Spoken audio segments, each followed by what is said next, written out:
This is Smart Poker Study episode 208, moving from tight aggressive to loose aggressive play.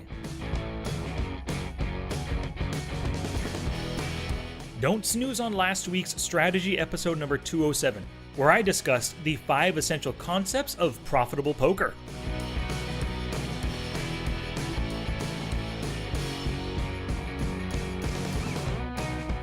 It's poker study time, y'all, so thank you very much for subscribing to the show and for sharing it with your friends. That is actually how we grow, people! And speaking of growing, I'm looking forward to some Patreon growth real soon. I added 2 new benefits to help entice new supporters. The first benefit was that from now on, each new episode, the MED Monday, the Walking Wednesday, the Strategy Friday, they're all going to be sent one day early to my supporters. And the second benefit, each episode will be ad-free, baby! So all you have to do is support at any level, and you'll get the episodes one day ahead and commercial-free. And of course, I do want to thank my newest Patreon supporter, Brad Olson! Thank you very much, Brad, for throwing your support my way. I really do appreciate it. And of course, to everyone else who's continued their support through October of 2018. To follow in Brad's footsteps, please go to patreon.com/smartpokerstudy. There are different levels of support with different rewards attached. And as soon as you begin your support, you'll have access to the archive of patron-only content. There are a ton of videos and a ton of podcasts out there only for Patreon supporters. So please visit patreon.com/smartpokerstudy to start your support. Alrighty, it's time. Today I am going to help you move from tight aggressive play to a more loose aggressive style, safely and with a minimal pain. So please visit the show notes page for everything I discussed today, along with screenshots and links at smartpokerstudy.com/pod208. Alrighty, gambate. Oh, we can handle it. We're professionals. Now look, this is gonna get weird, all right? It's pretty freaky, but it's safe. There's no reason to be scared. Oh, no, Daddy don't get scared. Really? Good. For many of you tight aggressive players out there, going from a tag style to a lag style, sure, it's pretty appealing, but it must not be done lightly. But I really do get that appeal, right? It looks super glamorous. You've been this profitable tight aggressive player for a while now. You are mostly going for value and you're pulling off the occasional big bluff, and it's been working well for you. You're profitable. But you want to continue up in the levels, and you know that soon enough, you'll be contending with a lot more aggression than you currently do. Also, you probably see these crazy loose aggressive players on television and in live streams. They're pulling off insane 5-bet bluffs pre-flop with hands like 7 deuce offsuit, something you would never even dream of, right? You see them barrel 3 streets with a 10 high flush draw, maybe they whiffed it on the river, and they did still throw out that triple barrel bluff. And you also see them get maximum value with their strongest hands against those unbelieving opponents. Yep, it is glamorous, sure looks like fun, and it looks like a good way to make money as well.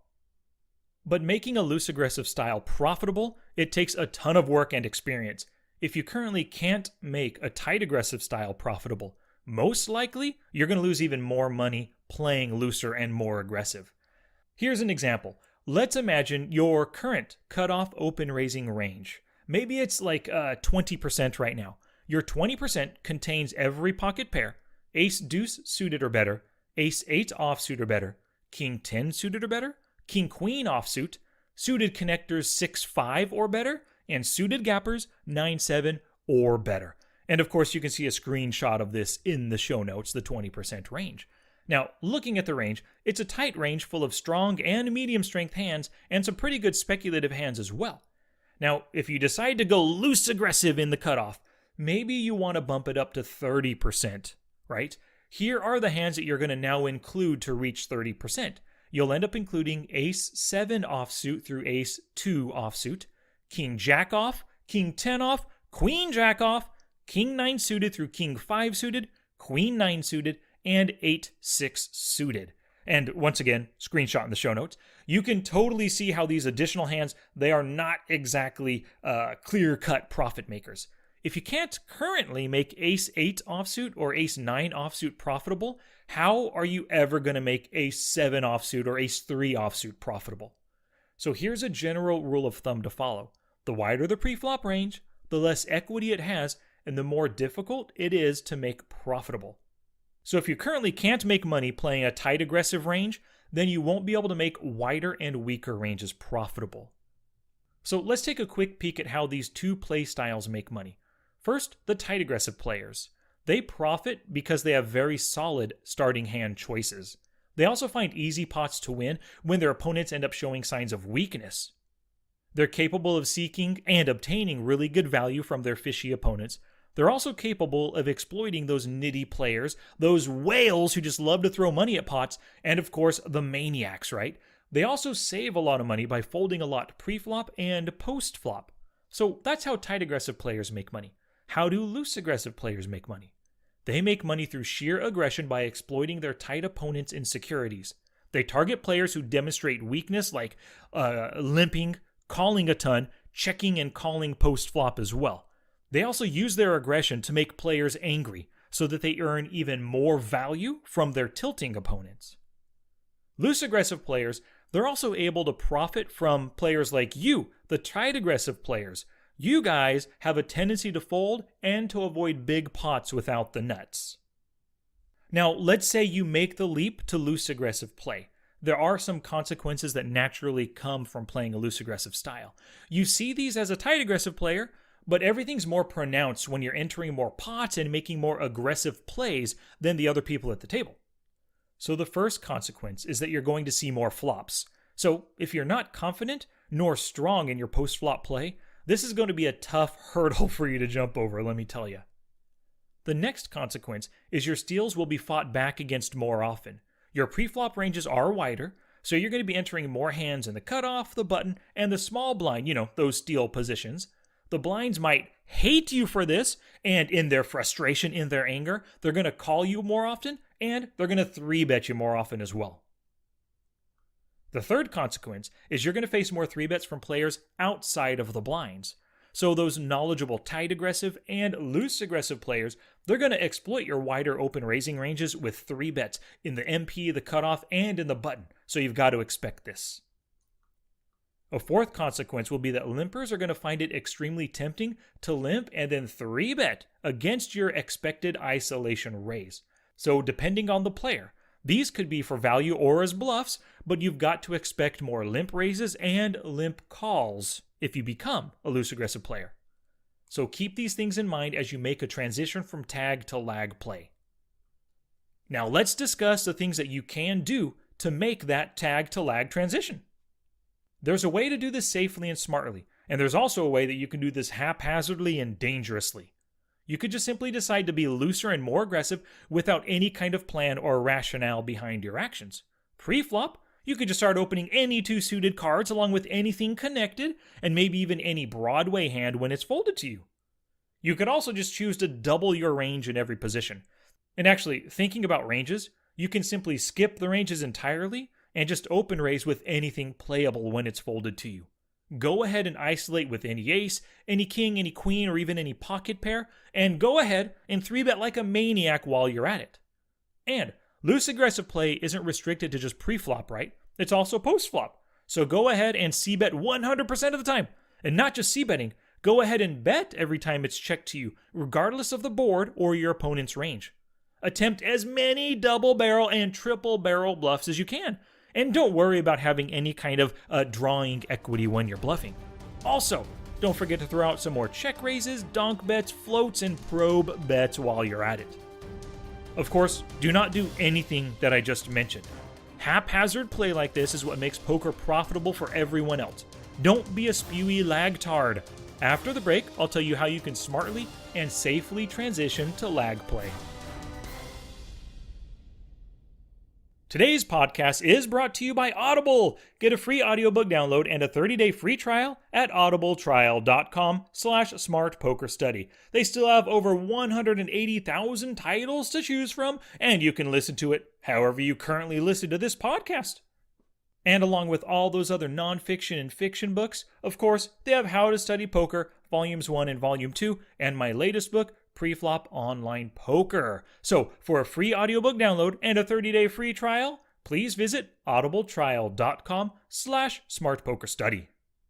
And 2 shoutouts today. Jordan Lesesny purchased Poker Tracker 4 through my affiliate link. He went to smartpokerstudy.com/pokertracker4, picked up the program, installed it, sent me his email confirmation, and of course I replied with my smart HUD. So he got that absolutely for free just for making this purchase through my affiliate link. Thank you very much, Jordan. I appreciate it. And a second shout out goes to Lee. Last week I told you he purchased the Poker Mathematics webinar. This week he purchased the Getting the Most from Poker Tracker 4 webinar. So it's obvious Lee is working on his Poker Tracker 4 game, utilizing the HUD, reviewing hands, working through that database, filtering through hands to find ways that he can exploit his opponents and improve his game. So, if you want to get the same webinar called Getting the Most from Poker Tracker 4, just visit today's show notes page for a link right there.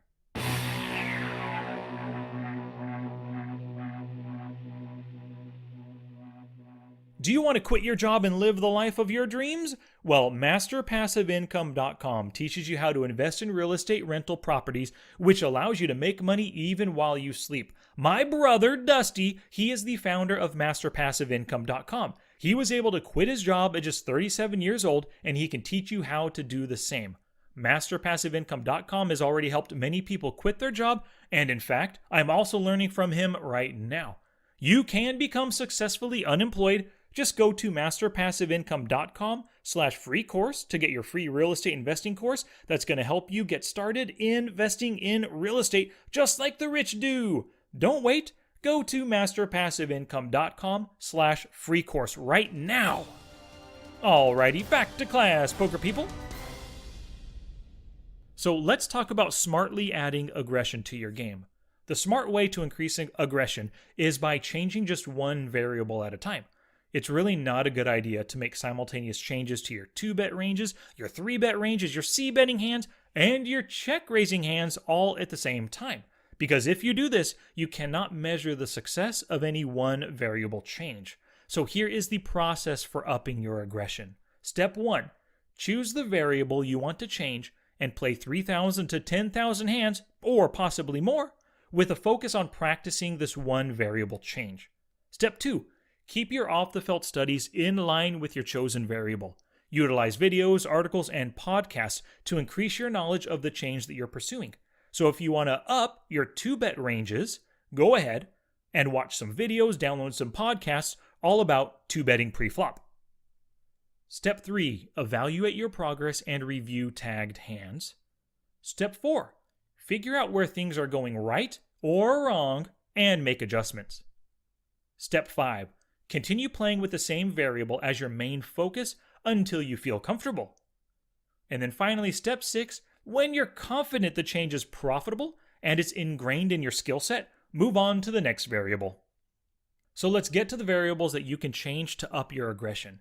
And as I do with everything, we'll start pre-flop and then go post-flop. So there are 4 pre-flop variables I'll discuss, and then 4 post-flop variables.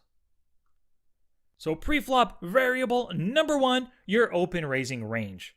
To increase your open raising ranges, I recommend adding 10% more hands to your current range. So for example, your current early position opening range is 10% or 130 combos. Adding 10% would be 13 additional combos. Now, you don't need to add exactly 13 combos, but 12 makes a lot more sense. Let me tell you how. You can do this by adding 2 new pocket pairs for 6 combos each. Or maybe you can throw in 3 new suited hands of 4 combos each. Or you could choose 1 offsuit hand for 12 combos. That simple change is going to result in you being 10% more active out of the early positions. And if you need to kind of ease yourself into this transition, you can do it in 2 steps. Start with the best positions at the table and add 10% to each range from the hijack, the cutoff, and the button. If you find that this works for you, go ahead and now add 10% more hands to the EP and to the small blind.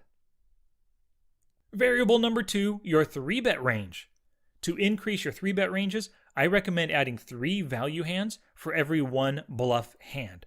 So for example, maybe you currently 3-bet on the button with 62 value combos and 24 bluff combos.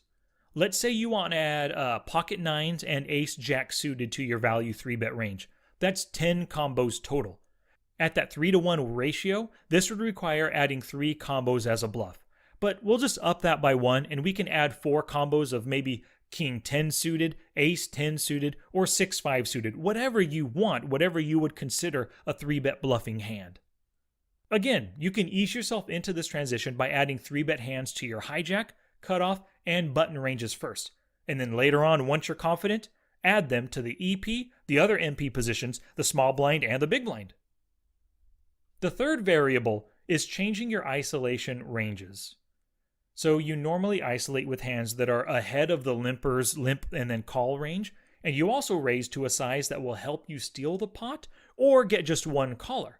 So for example, you're going to look down at your hand and see pocket aces after somebody limps. This is an easy isolation raise.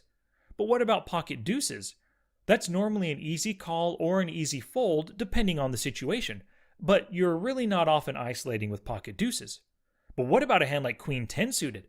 That's an interesting hand to isolate with, so you're not always sure whether or not to do it. So to increase your isolation aggression, I recommend making the isolation raise with all of those questionable hands. And there are a lot of these semi-strong questionable hands like pocket 8s, 7s, 6s, King 10 suited, King Jack suited, Queen Jack suited, and Queen 10 suited, even Jack 9 suited. Go ahead and start isolating with these uncomfortable hands to see how they perform for you and how you like doing it. Just remember to make your bet sizing a size that will end up taking down the pot, or it'll get just the weakest player to call you. Now the fourth variable to change is your calling range. Of course, I know that calling isn't aggression, but calling more often in the cutoff and the button, it's going to give you more post-flop in-position opportunities against some of your wide open raising opponents in earlier positions. So if you want to try this, I recommend adding 10% more calling hands in those two positions, cutoff and button. This is going to give you more opportunities to earn the pot post-flop once your opponent demonstrates a sign of weakness. So calling more often pre-flop can turn into post-flop pot earning aggression, which is easier to do when you're in position like this in the cutoff and the button. Alrighty, so that was pre-flop aggression variables. Let's get to those post-flop aggression variables that you can jack up the aggression with. The first is the continuation bet. So because you're aggressive, you see the flop most of the time as the pre-flop raiser with the opportunity to c-bet. I recommend that you try to increase your c-bet percentage by 5% to begin with. So for example, maybe your c-bet stat, it's at 55% currently. This could equate to c-betting your mid-pair or stronger hands and your gut shot or better draws. You can continue c-betting these hands, but also tack on third pair hands and backdoor flush draws possibly.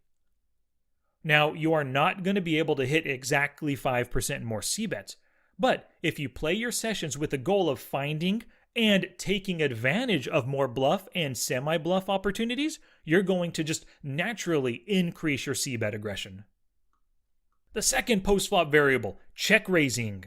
So most players check raise for value at about 10% of the time with 2-pair or better hands.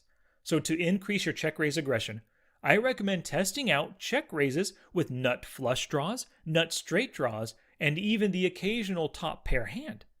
If you're check raising for value, you want to have an idea that they can continue with worse. So if you check raise that top pair, top kicker, ace king, you want to have the idea that they're going to call with ace queen, ace jack, ace 10. And if you're bluff check raising, then you must know that they can fold to your chosen sizing. So look for players who fold to a raise after c-betting at a 60% or higher, and then when you find them, target those players. Now don't go crazy, but just shoot for 5% more check raising over the next 10,000 hands. The third post-flop variable is making more float bets. Now, according to Poker Tracker 4, float bets are made when you're in position and the pre-flop raiser fails to c-bet. So they've just shown weakness, and a float bet can often work to steal the pot. Now, this is related to that increased pre-flop calling variable that I discussed a little bit earlier. So take a look at their fold to float stat and target players with 60% or higher. Now the final variable, probe bets. According to Poker Tracker 4, probe bets are made when you're out of position and the pre-flop raiser failed to c-bet on the prior street. So basically, they checked behind instead of c-betting. They should have made that in-position c-bet to try and bluff you off the pot or get value, but they showed weakness instead, and they just checked. This is a killer opportunity to take the pot down from out of position. Just look at their fold to turn probe or fold to river probe stats before you make the bet. Challenge! Here's my challenge to you for this episode. If you're intent on upping your aggression, choose one variable to change this week and jump into action! This must be your focus with each session you play, and make sure to tag and study every related hand. Also, find some additional content to study regarding your chosen variable. Now it's your turn to pull the trigger and do something positive for your poker game. You better wake up. The world you live in is just a sugar-coated topping. There is another world beneath it, the real world. And if you want to survive it, you better learn to pull the trigger. This episode is not complete until you head to the show notes page at www.smartpokerstudy.com/pod208. When you go there, you'll find screenshots and links to everything discussed today, and to discover ways in which you can support the podcast and keep me keeping on.